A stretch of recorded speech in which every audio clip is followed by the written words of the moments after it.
Tamil tax நேயர்களுக்கு வணக்கம். ஒரு அரசாங்கத்தினுடைய 4ஆம் தூண் என்று சொல்லக்கூடிய பத்திரிகையாளர் தான் என்ன செய்றாங்க, இவர்கள் மரியாதை குடுக்குறாங்களா, மதிப்பு குடுக்குறாங்களா தாவேக அரசுன்னு பார்த்தா, மக்களுக்கு கெட்டது செஞ்சாலும் பரவால்ல, முட்டாள்தனமான ஏதாவது விஷயங்கள் செய்தாலும் பரவால்ல, எதிர்க்கு யாருமே கேள்வி கேட்கக்கூடாது, எதிர்த்து யாரும் பேசக்கூடாது அப்படின்னா, நீங்க என்ன மன்னராட்சி நடத்த போறீங்க?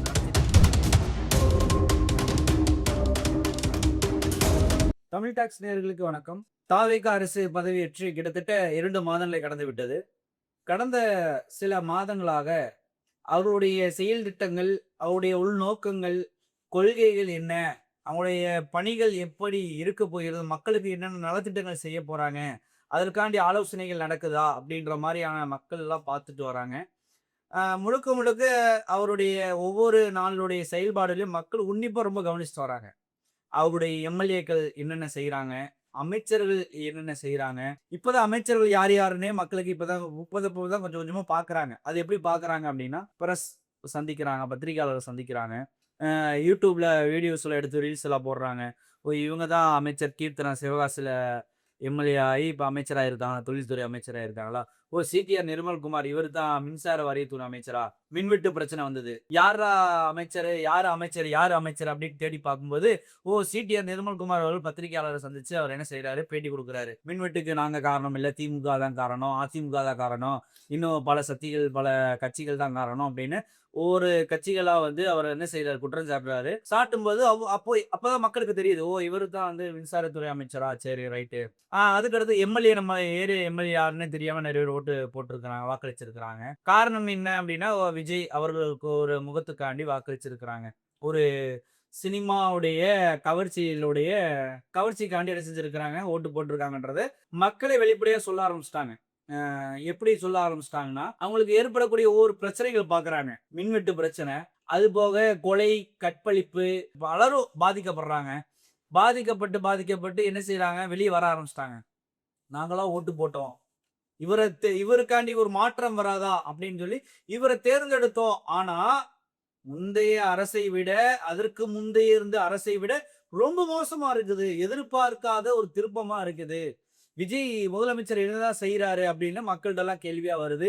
இது எடுத்து சொல்லக்கூடிய நபர்கள் யாருன்னு பார்த்தா பத்திரிகையாளர் தான்.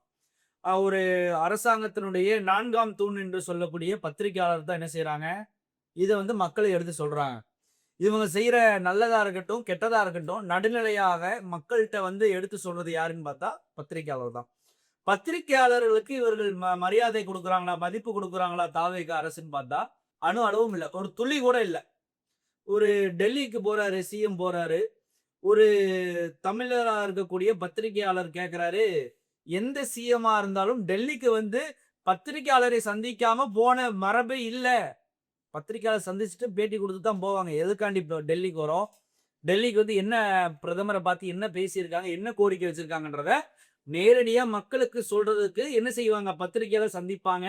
ஆனா, நீங்க அந்த மரபை நீங்கள் உடைத்து விடாதீர்கள் என்று முதலமைச்சர் சொல்லும்போது, புதிய முதலமைச்சர் சொல்லும்போது, புதிய முதலமைச்சர் அப்படின்னு அவர் அந்த இடத்துல சத்தம் போட்டு சொல்றாரு. இத்தனைக்கும் தமிழர் வேற. இங்க இருந்து டெல்லி வரையும் போயிருக்கிறாரு. டெல்லி வரையும் போய் அங்கேயாச்சும் சரி தமிழ்நாட்டிலயாச்சும் பேட்டி குடுக்க மாட்டேங்கிறாரு. டெல்லிக்கு போனாவாச்சும் ஒரு பிரஸ் மீட் சந்திப்பாருன்னு சொல்லி ஒரு நம்பிக்கையில போனாரா? இல்ல என்ன நம்பிக்கையில போனார்ன்னு தெரியல. அங்க அவரு சொல்றாரு. அதுவும் ரெக்கார்டிங் ஆன் த ரெக்கார்ட்ல இருக்குது. அது அவருக்கும் கேட்குது. கேட்டு திரும்பி பார்க்காம போறாரு.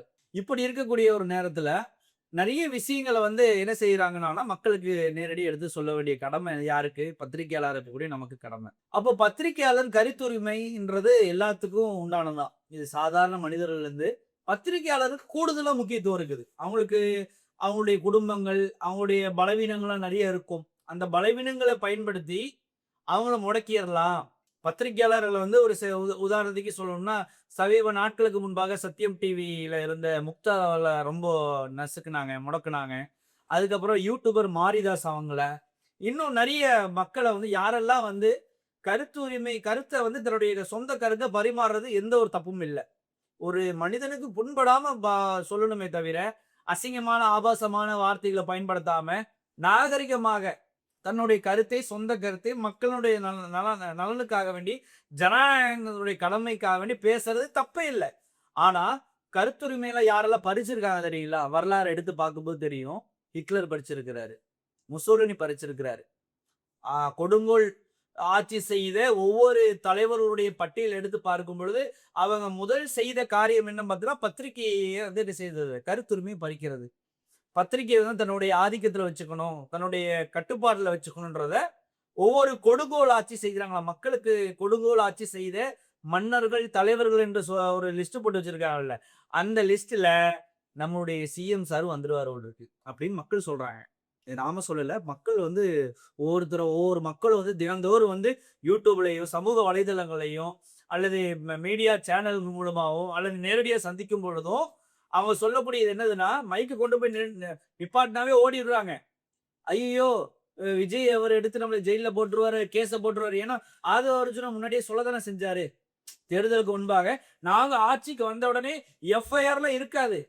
எங்க மேல போட்ட எஃப்ஐஆர்லாம் நாங்க ஒண்ணுமில்லாம ஆக்கிருவோம். அப்படின்னு சொன்னவர் தான் யாரு?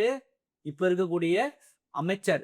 முதலமைச்சருக்கு அடுத்ததா இருக்கக்கூடிய ஆதவ் அர்ஜுனா அவர்களுடைய மாண்புமிகு ஆதவ் அர்ஜுனா என்ன சொன்னாரு? தேர்தலுக்கு முன்பா எல்லாருமே பார்த்தோம், எல்லாருமே கேட்டோம். எஃப்ஐஆர் எங்களுக்கு மேல் போட்ட அல்லது மாவட்ட செயலாளர் மேல போட்ட எஃப்ஐஆர்லாம் நாங்க 3 மாசம் ஆட்சிக்கு வந்த பின்னாடி இந்த எஃப்ஐஆர்ல ஒண்ணுமில்லாம ஆயிரும்னாரு. அதை செயல்படுத்தி காட்டுறாரா இல்லையா? இத வந்து பத்திரிகையாளருடைய தர்மத்தின் காரணமாக, பத்திரிகையாளர் சுதந்திரத்தின் காரணமாக எடுத்து சொல்றாங்க. இந்த மாதிரிலாம் செய்யாதீங்க, இதெல்லாம் செய்யுங்க, மக்களுக்கு இதெல்லாம் நல்லது இருக்குது, இதெல்லாம் கெட்டது இருக்குது. உங்களுக்கு தெரியலன்னா மக்கள் ஆலோசனை கேளுங்க, மக்களை சந்திங்க, பத்திரிகையாளர்களை சந்திங்க. தவறுகள் வந்தா என்ன, இதுல என்ன பெரிய தப்பா போயிருது? பத்திரிகையாளர்களை சந்திக்கிறது ஒரு மிகப்பெரிய தவறுலாம் இல்ல. அப்படி இருக்கும் பொழுது விஜய் அவர்களும் சரி, முதலமைச்சர் மாண்புமிகு முதலமைச்சர் அவர்களும் சரி, துணை முதலமைச்சர் இல்ல அமைச்சர்களும் சரி, எம்எல்ஏக்களும் சரி, யாரு துணை முதலமைச்சர்னு தெரியல. துணை முதலமைச்சர் மக்கள்லாம் சொல்லும்போது இவர் தான் இருப்பாருன்னு நினைக்கிறேன். ஆதவ அர்ஜுனா இருப்பாரு. புஷி ஆனந்த் அவரு தான் மிக முக்கியத்துவம் வாய்ந்தவரா இருந்தார். இவருக்கு ஜோசப் விஜய் அவர்களுக்கு மிக முக்கியத்துவம் வாய்ந்தவரா யார் இருந்தா புஷி ஆனந்த் இருந்தாரு. ஆனா இப்போ அவர் வந்து அதிகமா முக்கியத்துவம் வாய்ந்தப்படறதா தெரியல. அவரு செங்கோட்டையின் அமைச்சரா இருக்கிற அவரு வருவாய்த்துறை அமைச்சரா எடுத்து போட்டு அவரை ஒதுக்கி விட்டாங்க. யாரெல்லாம் சீனியாரிட்டியா இருக்கிறாங்களோ, நல்ல அனுபவசாலியா இருக்காங்களோ அவங்களெல்லாம் ஒதுக்கிட்டு இளைஞர்களுக்கு வாய்ப்பு கொடுக்குறன்ற பேர்ல வாய்ப்பு கொடுக்குறாங்க. ஆனா அதுலயும் நிறைய முறைகேடுலாம் வந்த ஒரு 2 மாசத்துலயே கிட்டத்தட்ட பழனி முருகன் கோவில்ல வந்து கிட்டத்தட்ட 100 கோடிக்கு மேல வந்து பணம் திருட்டு போயிருக்குது. அதுல ஒரு மோசடி நடந்திருக்கு. சிபிசிஐடி விசாரணை போயிட்டு இருக்குது. இப்படி விசாரணை போயிட்டு இருக்கும்போது பேசக்கூடாது. இப்படி விசாரணை போயிட்டு இருக்கும்போது மக்கள் பேசுறாங்க. அப்போ மோசடி இல்லாத, ஊழல் இல்லாத ஒரு ஆட்சி வேணும் அப்படின்னு மக்கள் நம்புறாங்க. அந்த ஆட்சியை அவர் கொடுப்பாரு அப்படின்றக்காண்டி மாண்புமிகு முதலமைச்சர் ஜோசப் விஜய் அவர்களை மக்களை தேர்ந்தெடுத்திருக்கிறாங்க. ஆனா அந்த நம்பிக்கையை அவர் காப்பாற்றுவாரா அல்லது காப்பாற்றாம அப்படியே விட்டு மக்களை அம்போது விட்டுருவாரான்றத நம்ம தினந்தோறும் பார்த்துட்டு இருக்கிறோம். அதுல ஒரு படியாத்தான் புதிய தலைமுறையுடைய பத்திரிகையாளர் விஜயன் அவர்கள் என்ன செஞ்சிருக்கிறாரு, கைது பண்ணி அரெஸ்ட் பண்ணி எதுக்காண்டி அரெஸ்ட் பண்ணீங்க, என்ன என்கொயரி, என்ன எதுக்காண்டி வந்து அவரை விசாரிக்கிறீங்க, நள்ளிரவு நேரத்துல அச்சுறுத்துறாரு. நள்ளிரவு நேரத்துல காவல்துறை ஏவி, காவல்துறை தன்னுடைய கட்டுப்பாட்டுல, முதலமைச்சர் அவருடைய கட்டுப்பாட்டில் தானே இருக்குது. அதை வச்சு என்ன செய்யறாரு, அதை வச்சு அவர் என்ன செய்யறாரு, மக்களை மிரட்டிடலாம், பத்திரிகையாளர்களை மிரட்டிடலாம், அடக்கிடலாம், ஒடுக்கிடலாம் அப்படின்னு முதலமைச்சர் விஜய் அவர்கள் நினைக்கிறாரு. நினைக்கிறனாலதான் ஒவ்வொருத்தரும் அப்படியே யாரெல்லாம் அரசாங்கத்துக்கு, முக்கியமா தாவேக அரசுக்கு யாரெல்லாம் எதிரா பேசுறாங்களோ, இதுக்கு முன்னாடி இருந்த அரசு அந்த மாதிரி எதுவும் செய்யலையே, செஞ்சது ஏதாவது வரலாறு இருக்குது எடுத்து சொல்லுங்க. திமுக அரசா இருக்கட்டும், அதிமுக அரசா இருக்கட்டும், ஏன் பாஜக கூட இருக்கட்டுமே, பாஜகவை பற்றி விமர்சனம் பண்ணக்கூடியவங்க எத்தனையோ இருக்கிறாங்க. அவங்கள கூட இந்த அளவுக்கு அடக்குமுறை அவங்க கூட பண்ணலையே. ஆனா இவங்க வந்து 2 மாசத்துலயே இப்படி அடக்குமுறைகளையும் ஒடுக்குமுறைகளையும் பண்ணும் பொழுது மக்களுக்கு ஒரு பயம் ஏற்படுது. என்னடா அது, தவறான ஒரு ஆளை தேர்ந்தெடுத்துட்டோமே, தவறான ஆட்களுக்கு நம்ம ஓட்டு போட்டோமே அப்படின்றத மக்கள் தினந்தோறும் கொதிச்சு போய் பயத்துல இருக்கிறாங்க. ஏன் கேஸ போடு, 307 போடு, 107 போடு, செக்ஷனா வச்சு போடு. யாரு என்ன சொன்னாலும் சரி, உண்மையா இருக்குதா அதை எடுத்துக்கலாம். பொய் பரப்புறாங்களா அதுக்குண்டான நடவடிக்கை எடுங்க, தப்பில்லை. அவதூறு பரப்புறாங்களா நடவடிக்கை எடுங்க. ஆனால் உண்மையை மக்களுக்கு எடுத்து சொல்லக்கூடிய பத்திரிகையாளர்கள் மீது அத்துமீறுவது ஜனநாயகத்தினுடைய விரோதமான ஒரு செயல். சர்க்கார் படத்துல கூட முதலமைச்சர் விஜய் சொல்லியிருப்பாரு, நடிச்சிருக்கும் சர்க்கார் 1ல சொல்லியிருப்பாரு. என்ன சொல்லியிருப்பாருன்னா, எதிர்க்க ஆளே இல்லாததான் ஜனநாயகத்தோட மிகப்பெரிய எதிரின்னு சொன்னார். அப்போ எதிர்க்க ஆளே இல்ல இருக்கக்கூடாதுன்னு நினைக்கிறாரா? சமீப நாட்களுக்கு முன்பாக ரமேஷ் இருக்கிறாரு. யாரு? அறநிலையத்துறை அமைச்சர் அவர் சொல்றாரு. திருச்சியில ஒரு மீட்டிங்ல ரீஎலக்ஷன் வரப்போகுதுல்ல, அதுக்கு பிரச்சாரம் பண்ணும்போது அதுல சொல்லியிருக்கிறாரு. இப்போ சமீப நாட்களுக்கு முன்பாக ஒரு 10, 15 நாட்களுக்கு முன்பாக சொல்றாரு. உங்களை எதிர்க்கட்சி இல்லாத ஒரு முதலமைச்சர் சட்டமன்றத்திலே எதிர்க்கட்சி தலைவர்களே இல்லாத, எதிர்க்கட்சி இல்லாத ஒரு நபராக, ஒரு ஆளாக உங்களை உருவாக்கி நாங்கள் உட்கார வைப்போம் சபதம் அளிக்கிறார். சவால் விடுறார். இதற்கு பலரும் கண்டனம் தெரிவிச்சிருந்தாங்க. நாம் தமிழர் கட்சி ஒருங்கிணைப்பாளர் சீமான் அவர்கள் கண்டனம் தெரிவிச்சிருந்தாரு. நெறைய தலைவர்களும் கண்டனம் தெரிவிச்சிருந்தாரு. அவருடைய பேச்ச வந்து இத்தனைக்கும் கூடவே நிக்கிறாரு. இது பேச விட்டு வேடிக்கை பார்க்கிறாரு. இவரு என்ன சொல்லணும்? நானே சொல்லியிருக்கேன்பா சர்க்கார் படத்துல, இதெல்லாம் பேசக்கூடாது, இதெல்லாம் தப்பு, இப்படிலாம் பேசக்கூடாது. எதிர்க்கணும். நான் அவர்கள் செய்யக்கூடிய நல்ல செயலா இருந்தனா அதை வரவேற்கணும். செய்யக்கூடிய செயல் மக்களுக்கு ஒரு கெட்டதை ஏற்படுத்துது, தீங்கு ஏற்படுத்துதுன்னா அதை எதிர்த்து குரல் கொடுக்க வேண்டியது ஒவ்வொரு ஜனநாயகத்துடைய கடமை. அந்த கடமையை, அந்த உரிமையை, அந்த குரலை நசுக்க நினைத்தால் என்ன ஆகும்? அவங்க என்ன செய்தாலும் பரவாயில்ல, மக்களுக்கு கெட்டதை செஞ்சாலும் பரவாயில்ல, முட்டாள்தனமான ஏதாவது விஷயங்கள் செய்தாலும் பரவாயில்ல, எதிர்க்க யாருமே கேள்வி கேட்கக்கூடாது, எதிர்த்து யாரும் பேசக்கூடாது அப்படின்னா நீங்க என்ன மன்னராட்சி நடத்திட்டு இருக்கீங்களா? கொடுங்கோல் ஆட்சி நடத்தலாம், பத்திரிகைகளை முடக்கி விடலாம் அப்படின்னு நீங்க நினைச்சிட்டு இருக்கிறீங்களான்னு மக்கள் கேட்கறாங்க. இது நாம கேட்கல. பத்திரிகையாளர் கேட்டாதான் உங்களுக்கு கோவம் வருமே. மக்கள் கேட்கறாங்க. உங்களுக்கு ஓட்டு போட்ட மக்கள் கேட்கறாங்க. அதற்கு நீங்க பதில் சொல்லி தானே ஆகணும்.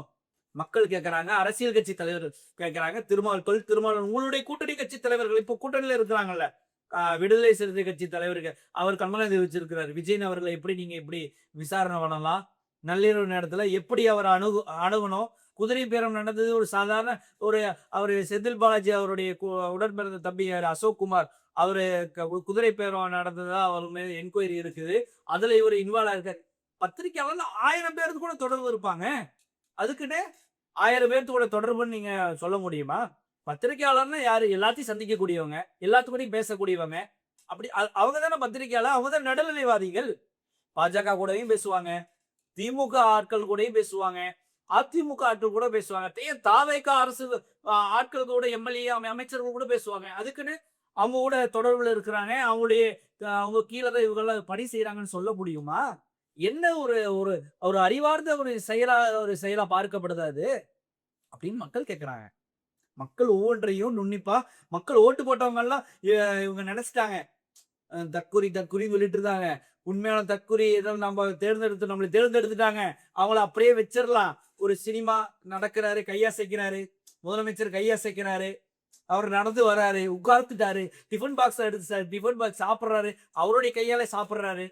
இப்படி ஒவ்வொன்றா வந்து பத்திரிகையாளரை சந்திக்காத ஆள விர்ச்சுவல் வாரியர்ஸ் அவருடைய டிவிகே உடைய ஐடி விங்க்கு மக்களுக்கு ஒரு சினிமா வந்து தினந்தோறும் ஒரு ரீல்ஸை போட்டு டெய்லி எங்க தலைவர் வந்து படத்துல நிக்கல, படத்துல நின்ட்டாரு, ஜனநாயகத்தோட நின்ட்டாரு. ஆனா டெய்லியுமே உங்களுக்கு ஷோ காட்டுறேன்னு சொல்லி விர்ச்சுவல் வாரியர்ஸ் என்ன செய்யறாங்க? ஐடி விங்கெல்லாம் ரூட்டு மாரிதாஸ் அவர் எல்லாம் பேசுறவங்க தான் கைது பண்ணாங்க. மாரிதாஸ் இருக்கிற யூடியூபர் மாரிதாஸ் கைது பண்ணாங்க.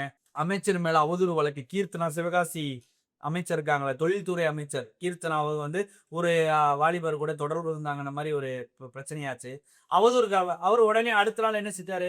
பெயில வந்து ஜாமீன்ல வெளியே வந்துட்டு அடுத்த நாள் நிறைய போட்டோஸ் ட்விட்டர்ல போட்டு விட்டாரு. யாரு அந்த அவங்க அமைச்சர் வந்து அவங்க தொடர்பு சொன்னது ஏன்னு சொன்னீங்க, இவங்க கூட இந்த போட்டோ இல்லாம ஏன்னு சொல்லுங்களே அப்படிங்கிற ஒரு ஆதாரத்தோட, முழு ஆதாரத்தோட போட்டிருந்தாங்க.